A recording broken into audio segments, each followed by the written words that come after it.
I still remember the day my granddaughter said to me, "Grandpa, you're the most unhappy happy man I've ever met." I was taken aback, I won't lie. I mean, what does that even mean? My name is Walter. I'm 78 years old, and I've lived a life full of experiences, some good, some bad. Today, I want to share with you one lesson that I've learned, a lesson that I wish I'd known when I was younger. I grew up in a small town in Ohio, back in the 1950s. It was a simple life with simple pleasures. I had a best friend, Jimmy, and we did everything together. We'd ride our bikes down by the river, play baseball in the summer, and explore the woods in the fall. But as we got older, things started to change.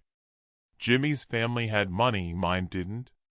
His dad was a doctor, mine worked at the local factory.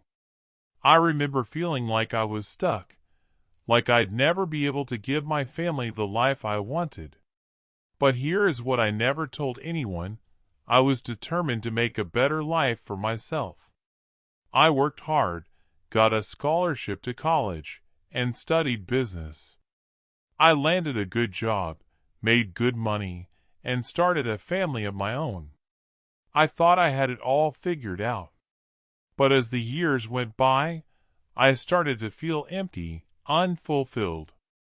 I was making a lot of money, but I was miserable.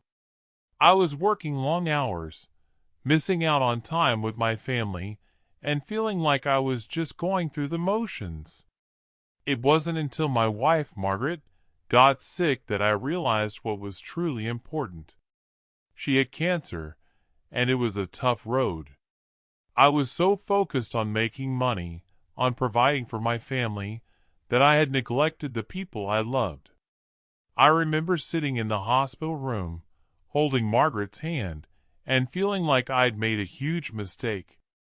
I had prioritized the wrong things, and now it might be too late.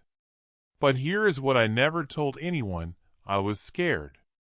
I was scared of losing Margaret, scared of not being able to provide for my family, scared of not being enough. I felt like I'd been living someone else's dream, not my own. I'd been so focused on what I thought I was supposed to be doing, that I'd forgotten what truly made me happy. As I looked back on my life, I realized that I'd been wrong about how to live. I'd thought that success, money, and status were the keys to happiness. But they're not. The key to happiness is relationships, love, and connection. It's the people in your life, the experiences you have, and the memories you make. I wish I'd known that when I was younger. I remember when Margaret passed away, I felt lost. I didn't know who I was anymore. I'd defined myself by my work, by my role as a provider, and now that was gone. But as I started to heal, I realized that I had a choice. I could keep living the life I'd been living, or I could start anew. I could focus on the things that truly mattered, on the people I loved, and on the experiences that brought me joy. The revelation hit me like a ton of bricks. I'd been so focused on the destination that I'd forgotten about the journey. I'd been so focused on what I wanted to achieve that I'd neglected the people and experiences that made life worth living. I'd been wrong about how to live, and it had cost me dearly. But here is what I never told anyone. I'm grateful for the lesson. I'm grateful for the pain, the struggle, and the heartache, because it taught me what's truly important. It taught me to prioritize love, connection, and experience. It taught me to live in the moment, to appreciate the beauty of life, and to never take anything for granted. And that's what I want to pass on to you. That's the lesson I've learned, the lesson I wish I'd known when I was younger. It's a lesson that I hope you'll take to heart, a lesson that I hope will make a difference in your life. My granddaughter was right. I was the most unhappy happy man she'd ever met. But I'm not anymore. I'm at peace, I'm content, and I'm grateful. And I hope you will be too. So, if you want to hear more stories like this, if you want to learn from my mistakes, and if you want to live a life that's true to who you are, then subscribe to my channel. As I sit here, reflecting on the journey that has brought me to this moment, I am reminded of the countless lessons I've learned along the way. Lessons about love, about loss, about resilience, and about the incredible power of the human spirit. You see, when I was with her, I thought that she was the missing piece to my puzzle, the one that would complete me and make me whole. But as it turned out, she was just a chapter in the grand story of my life, a chapter that has now come to a close. As I look back, I realized that I was so caught up in the idea of being in a relationship, of being in love, that I lost sight of who I was as a person. I lost sight of my own values, my own passions, and my own dreams. But in the end, it was that very loss that led me to discover myself, to discover my own strengths and my own weaknesses. It was a painful process, don't get me wrong, but it was also a necessary one. You see, when we're in a relationship, it's easy to get caught up in the idea of being a couple, of being a team, of being two people against the world. But the truth is, no matter how much we love someone, no matter how much we want to be with them, we are still individuals. We are still unique, separate, and distinct human beings with our own thoughts, our own feelings, and our own desires. And it's only when we acknowledge and accept this that we can truly begin to grow, to learn, and to evolve. It's only when we take the time to focus on ourselves, to nurture our own souls, and to listen to our own hearts that we can truly begin to live the life we were meant to live. A life that is authentic, a life that is meaningful, and a life that is true to who we are. Now, I know that this may sound like a simple concept, but trust me, it's not. It takes courage, it takes vulnerability, and it takes a willingness to be honest with ourselves, even when it's hard. Even when it feels like the whole world is against us, and even when it feels like we're all alone. But the truth is, we're not alone. We're all in this together, and we all have the power to create the life we want, to create the life we deserve. So, as you listen to my story, I hope that you'll take away something more than just a tale of love and loss. I hope that you'll take away a sense of hope, a sense of inspiration, and a sense of courage.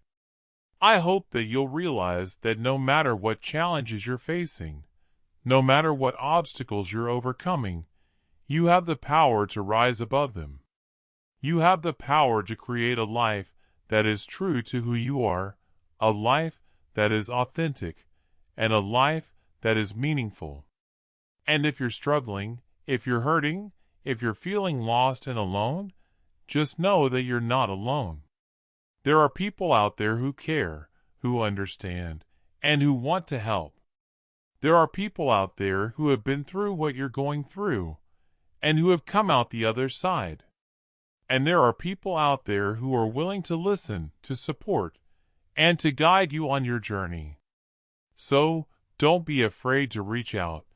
Don't be afraid to ask for help. And don't be afraid to be vulnerable. Because it's in those moments of vulnerability that we find true strength, true courage, and true connection. It's in those moments of vulnerability that we find the power to heal, to grow, and to transform. And it's in those moments of vulnerability that we find the power to create a life that is truly our own, a life that is truly authentic, and a life that is truly meaningful. And it's in those moments of vulnerability that we find the power to create a life that is truly our own, a life that is truly authentic, and a life that is truly meaningful. You see, when we're willing to be vulnerable, we open ourselves up to the possibility of true intimacy, of deep and abiding connections with others. We're able to form relationships that are based on mutual trust, empathy, and understanding. We're able to communicate our needs, our desires, and our fears in a way that is honest and authentic. And we're able to receive the same from others, creating a sense of safety and belonging that is hard to find in a world that often values invulnerability and self-reliance. But vulnerability is not just about relationships, it's also about our own personal growth and development. When we're willing to be vulnerable, we're able to confront our own fears, doubts, and insecurities. We're able to acknowledge our weaknesses and limitations, and to work on building our strengths and resilience. We're able to take risks, to step outside of our comfort zones, and to challenge ourselves to become the best version of ourselves. And it's through this process of vulnerability and self-discovery that we're able to develop a sense of purpose and direction, a sense of what truly matters to us, and what we want to achieve in our lives. Now, I know that vulnerability can be scary, it can be uncomfortable, and it can be painful. But I also know that it's worth it, because the rewards of vulnerability far outweigh the risks. When we're willing to be vulnerable, we're able to experience life in all its beauty and complexity. We're able to feel the full range of human emotions, from the deepest sadness and despair to the highest joy and elation. We're able to connect with others on a deep and meaningful level, and to form relationships that are rich and fulfilling. And we're able to live a life that is true to who we are, a life that is authentic, meaningful, and fulfilling. So, I want to leave you with a challenge today. I want to challenge you to be more vulnerable, to take risks, to step outside of your comfort zone, and to be willing to be hurt. I want to challenge you to be more open, more honest, and more authentic in your relationships, and to be willing to receive the same from others. And I want to challenge you to be more compassionate, more empathetic, and more understanding, both with yourself and with others. Because when we're willing to be vulnerable, we're able to create a life that is truly our own, a life that is truly authentic, and a life that is truly meaningful. And as you embark on this journey of vulnerability, I want you to remember that you're not alone. We're all in this together, and we're all struggling to find our way, to find our voice, and to find our place in the world. We're all trying to figure out who we are, what we want, and how to get there. And we're all trying to do it in a world that is often uncertain, unpredictable, and unfair. But despite all the challenges and obstacles, we have the power to create the life we want, a life that is true to who we are, and a life that is truly fulfilling. So let's take a deep breath. Let's be brave, and let's be willing to be vulnerable. Let's take the first step, and then the next, and then the next, until we're living a life that is truly our own. A life that is authentic, meaningful, and fulfilling. A life that is worth living. And when we get there, when we finally find the courage to be vulnerable, to be ourselves, and to live life on our own terms, we'll look back on this moment, and we'll realize that it was all worth it. Every struggle, every challenge, every moment of fear and doubt was worth it, because it led us to this place, this moment, and this life.